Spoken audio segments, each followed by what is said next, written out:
Someone has ranked the cast members of VPR. Post-season 11 update. What's the general opinion on this? It seems like OP is the only one who finds Janet more captivating to watch than Jax. Adjustments are needed for Janet, Jasmine, Danny, and Jason. Katie's ranking should be higher, while James's should be lower. Scheana has been a questionable friend and wife in the past, but I don't believe she deserves to be ranked near the bottom alongside Schwartz, Jax, and Sandoval, who have all displayed questionable behavior. I'm not entirely convinced that Janet is less problematic than Jax or Kristen. Kristen isn't as bad as Jax, Tim, or Tom. She made mistakes, but has learned from them. Towards the end of the show, she mainly harmed herself. Even Faith has forgiven her. Let's refrain from hating on Kristen. Kristen is also a vegetarian animal rights activist who uses union-only companies for her clothing. On the other hand, Jason is a corporate lawyer whose job involves preventing injured individuals from receiving compensation from corporations. Boo! The portrayal of Janet as boring may not be accurate, and she might be a worse person than Kristen, Jasmine, or even Britt. Janet can be manipulative and deceitful. On the contrary, I've witnessed Kristen being reactive and outspoken, but not intentionally scheming to harm someone in the long run. Please elaborate on your choices. They are perplexing. Why is Ariana ranked above Katie? While I appreciate Ariana now, let's acknowledge that she wasn't always a good person in the earlier seasons. She often defended Tom against other women, and also supported James when he exhibited abusive behavior, again against other women. Katie, on the other hand, has remained steadfast in her values, even if she can be confrontational, and has consistently stood up to problematic men, even when facing criticism for it. I don't find Sandoval's actions entertaining to watch this season. It felt contrived and staged. However, former SUR employee Jax Taylor was undeniably hilarious. Hello everyone, welcome back to my channel once again, Spill Chronicles. It's me, Ramona here. I hope everyone is having a wonderful day. Keep watching, so let's dive into today's video. However, I stumbled upon something intriguing while watching the Up and Adam interview with Kyle and Victoria. In the reflection behind them, a figure appears and clearly holds up a sign that both Kyle and Victoria react to by looking up and reading. The figure then moves around the room, sometimes sitting across from them, and pops up in the reflection again. Any theories on who this mysterious figure could be? I initially thought it might be Sandoval, but I've heard he's already sequestered for the traitors. Also, if anyone skilled in video and screen editing is around, it would be great to see an enhanced version of the footage. I'll try to include the screenshots in a subsequent comment. Does anyone else feel like these two are part of some kind of cult? They humorously refer to their group as the Scam Demals. Did anyone else find it odd how Victoria suddenly had to use the bathroom towards the end of the interview? She leaves for like 10 seconds and comes back. It's hard to believe someone could relieve themselves that quickly. What do you think she was really doing? The person in the reflection appears to be heavier with floppier, dark hair. My guess is Jason, or possibly Sandoval's PR. On the other hand, Lala claims she's been working since she was 12. However, in her first season, she clearly stated that SUR was her first job ever. Prior to that, it seemed like her parents were supporting her while she was a yacht girl. Now on Teddy's podcast, she's apparently stating that she's been working since she was 12. She truly is a source of contradictory and irritating content. It's striking how almost everything Lala says turns out to be false, and I'm not even exaggerating. Nearly every statement she makes has been directly contradicted by something else she said. Reading her book was a dizzying experience. She would assert one thing and then immediately contradict herself in the following paragraph. In her book, she claimed Randall was the best sex she ever had. Yet, after leaving him, she described having sex with him as torturous, and claimed they were never intimate after Ocean was conceived. Later, she contradicted herself again, stating she became very horny when pregnant and needed sex all the time. None of it seems to add up. She did mention when she started dating Randall that her mom was still paying her bills. I recall her mentioning she was just saving up cash because her parents were covering her rent and other expenses. So when Randall began paying those, she was making a significant profit. However, Scheana Marie is once again discussing Valley Danny's alleged alcoholism and hinting at skeletons in his closet. It's quite ironic for Scheana to bring up skeletons in closets when her own husband has a whole other family who went no contact and a domestic violence charge. The hypocrisy is glaring and comes off as thirsty and desperate. In my opinion, Danny's scenes depict him as someone who's not adept at handling alcohol, perhaps out of practice. This is in contrast to Jax, who can consume 2 bottles of tequila and still manage to walk a straight line, but that's just my observation. A stressed-out parent of 3, including twins, who occasionally drinks too much and embarrasses himself hardly compares to making your wife and child move into an Aramu so you could be comfortable in your house that she co-owns. Jax, take note. The more these supposedly upstanding citizens like Jax try to convince us that Nia and Danny aren't worth anything, the more I find myself genuinely rooting for Nia and Danny. They may have their flaws, but that's a separate issue. I fail to comprehend why Nia receives criticism for trying to rein in Danny. She struggled with depression throughout the season while being vulnerable and filmed. Who wouldn't feel defensive, protective, or sensitive to other personal issues? As long as Danny isn't abusive or neglectful to the kids while under the influence, I couldn't care less about his drinking. The realization that a former child actor might have a drinking problem is hardly shocking. Do we have any concrete evidence that he's an alcoholic, though? He just seems like someone who can't handle his liquor. There's a distinction to be made there. Lala and Scheana stirring up drama with the majority of the Valley cast couldn't be more transparent. Their antics are ruining the show for me with all this obviously fabricated drama to secure their spots, and they're not even on it yet. Please, just stop. Neither of their lives is interesting enough to justify being on 2 reality shows. Additionally, one observation I have is that Joe and Schwartz seem to interact with each other in a similar manner to how Michael Scott and Holly Flax interacted. However, in my opinion, Michael and Holly were much cuter together.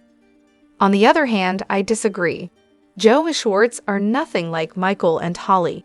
Michael and Holly were a genuine couple who truly loved each other. Their relationship wasn't based on spending a few months on drugs together, with one person still obsessing over it a year later. Joe and Schwartz were never a couple, and individually, they both leave much to be desired as human beings. Moreover, I don't have any evidence, just a hunch. But considering the eagerness to get another season of VPR on Bravo and Rachel's recent attempts to stay relevant, I wouldn't be surprised if Rachel returns next season. What are your thoughts? However, I think the ongoing legal issue makes her return highly unlikely. Even if Ariana were to exit and free up the salary Rachel desired last year, it's difficult to see how Bravo could bring her back while she's in active litigation against a castmate. Moreover, Rachel's involvement in whatever remains of Bethany's reckoning doesn't bode well for her future with Bravo. She seems to have burned her bridges with the network. In fact, dragging Bravo's name into a lawsuit they're not even a party to was a risky move that may have damaged her standing with all reality TV producers, not just Bravo. It's plausible that she might resort to on-life-ins before returning here. Given the legal issues and allegations, it wouldn't be a favorable look for her to be back on reality TV. On the other hand, does Lala ever express an opinion without first emphasizing how unique and essential her words are? Her comments about being a lone wolf who can't be manipulated are amusing because it suggests either production is prompting her to say this, or she's simply making consistently poor choices independently throughout the season. While she claims Sandoval ruined the show by breaking up the group, I agree, but Lala herself has been causing disruptions left and right. She's asserted that the friendships are fabricated, continually breaks the fourth wall by revealing production details, and even acts as a pseudo-producer by pushing Ariana and Katie to film scenes they didn't feel were genuine. In many ways, she's contributed to ruining the show, arguably worse than Sandoval did. She deflects accountability, which is quite nauseating. This solidifies the notion in my mind that Lala is merely a production puppet. It's disheartening to see Scheana so afraid of upsetting Lala when Lala would easily throw her under the bus for a paycheck. Honestly, the amount of time she spends qualifying her opinions to present herself as unique or special is remarkable. She truly has a high regard for herself and her thought process, evident in her upfront discussion about it. However, Lauren, throwing Shizou under the bus with her "that's not the way I saw it" excuse, probably just doesn't want to risk getting fired. The constant lies spewing from Lauren's mouth are beyond belief, although at this point, we all just wish she'd keep quiet. It seems like Katie, Ariana, James, and Ally are the only ones who know how to take a break from this show.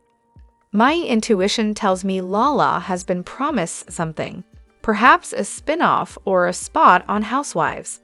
Her lack of loyalty to anyone but herself suggests there's a reason for her continued allegiance to producers and Bravo.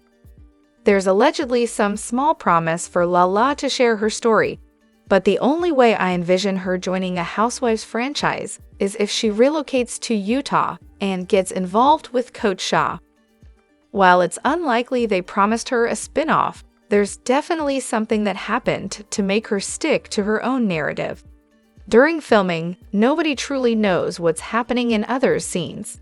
She may have been fed information that influenced her reactions, although it doesn't excuse her dishonesty. Of course, the producers are backing them and throwing Scheana under the bus. Scheana needs to wake up and realize she sacrificed her friendship with Ariana for one turncoat and one outright traitor, pun intended.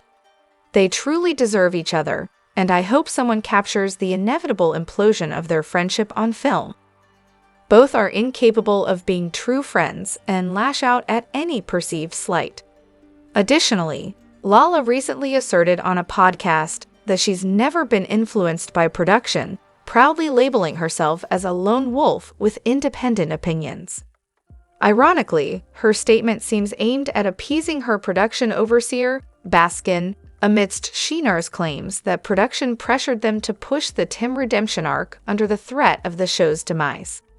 It became quite apparent when she emphatically declared, "I'm not a puppet." This defensive reaction seems to stem from her ego, taking a hit when she's exposed as the fame-seeking individual she truly is. She seems to yearn to portray herself as a tough, independent figure, akin to Michael Vick's fighting dog, but the facade is starting to crack. Moreover, was the VPR cast truly broke in the earlier seasons? I'm revisiting the seasons and puzzled by how Kristen managed to survive in LA after being fired from SUR. James hinted that she supported him, covering rent and expenses, but she was let go from a serving job and started a t-shirt business. Did that venture even take off? Additionally, I had forgotten that Ariana grew up riding horses, even owning one from around the age of 8 until it passed away when she was 30. Isn't horse ownership incredibly costly? Stassi also lived with Kristen for a while until finding her own apartment, which appeared quite nice, despite her only job being a cast member, and she wasn't even full-time at that point. So how financially strained was the cast before the show gained significant traction? Were they trust fund beneficiaries acting like struggling artists? James shared a cramped apartment with an older roommate, creating a peculiar atmosphere, and when he moved out, his dad moved in. They might have been broke, but not destitute. There's a substantial difference. While they probably relied on their serving jobs to stay afloat until the show took off, they likely weren't at risk of losing their homes or going hungry. Stassi mentioned her dad covering her rent while in school, but even if true, it's likely he co-signed her apartment leases. Ariana lived in her car for a while before moving in with her emotionally abusive ex, and the Toms and Jacks shared a shabby apartment. They were indeed struggling financially. The finances of the VPR cast are perplexing and likely obscured by lies. They didn't start earning significant money from the show until around season 4, but they might have leveraged their early fame for perks like freebies and paid appearances. Some had support from their families, while others might have made money illegally. Some cast members seemed more prudent with their paychecks, like Katie, Schwartz, Kristen, and Stassi, at least initially. They may have made smarter financial decisions than others. The cast's paychecks reportedly started small in season 1, but increased significantly by 2017. Despite being fired in 2020, Kristen still maintains a decent profile for sponsor deals and appearances. As for Ariana, there are middle-class kids who enjoy expensive hobbies due to family priorities and geographic location. Stassi's family home was nice, but not excessively luxurious, and she might have been one of the wealthier cast members. Drop your thoughts in the comment section below. Do you agree or disagree? Don't forget to like, subscribe, and hit the notification bell for more updates. Your opinions matter, and I will see you in the next video. Thank you.